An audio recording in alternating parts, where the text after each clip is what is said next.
So, is this attack going to spark World War III? Now, guys, a lot of you have already known, or maybe don't, but Iran just attacked Israel a few hours ago. So, of course, this was going to happen. It was inevitable. But I thought last week when Iran stated that they weren't going to help Lebanon, or at least back them up, that they were going to be out. But then it dawned on me, as Iran stated, because the Iranian president was out at the UN meeting here in Manhattan, they were waiting for him to get back to set anything off. And so they did.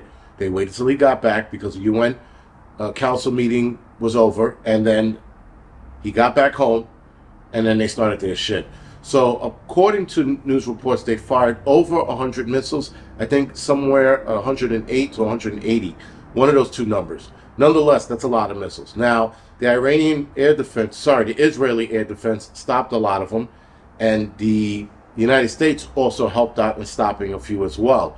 So a couple did hit Tel Aviv, but I'm pretty sure it was on the outskirts because there was no immediate reports of injuries, especially after finding this out about an hour or two after the attack actually happened. So right now, there's not many injuries right now at this current moment at 4:43 Eastern Standard Time here in New York. I haven't heard of any reports of any injuries or anybody dead. So that's a good thing. But now Israel is going to respond as well. So this is going to be in back and forth. Also, Israel went in boots on ground in Lebanon, I think yesterday.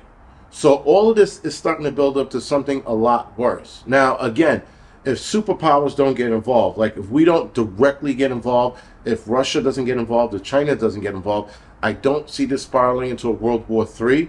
But if Russia says, yo, we're in, and they start sending troops to either Iran or Lebanon, then we're going to see a World War III.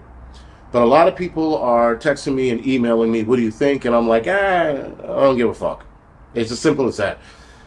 As long as it stays over there and it doesn't escalate past those assholes over there, I'm talking about Israel, Iran, Lebanon, Iraq, if they get involved, the other countries that might want to get involved, Yemen, any other country that want to get involved, let them get involved.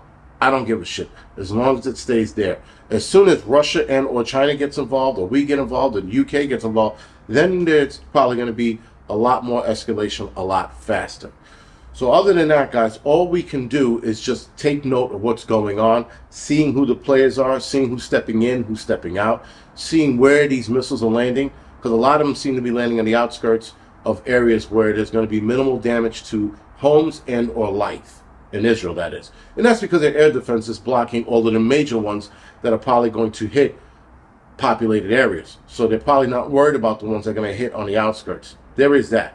Because I think their air defense is that sophisticated to pinpoint which ones are more of a threat than others.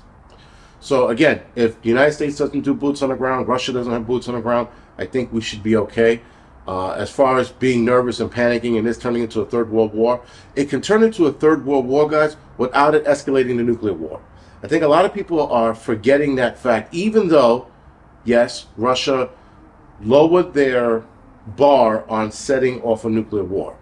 Because at the UN Council, I don't know why I keep calling it the UN Council, whatever, the UN meeting they had just the other day, Putin made another threat to the entire nation, to the entire world, rather. To the US, and if I'm not mistaken, the UK and the UN themselves, NATO, and NATO themselves. So he did throw some threats out there. He did lower the bar, if you will, for something to set off. But again, if none of the heavy hitters get in, I don't see it escalating. And even if it does, that doesn't mean it's automatically going to go to nuclear war. That people got to remind themselves of that. Just because we get involved or Russia gets involved doesn't mean it's going to be automatic nuclear time. They're not like, oh, we're all involved, everybody's here, let's set it off. It's not going to go down that way. If a nuke is used at any duration in this fight, in this battle that's going on over there, then things are going to escalate to nuclear war.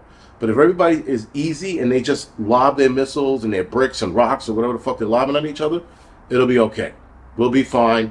It'll just be more warring, more fighting, unless, again, it gets way out of control and a nuclear device of some kind is used.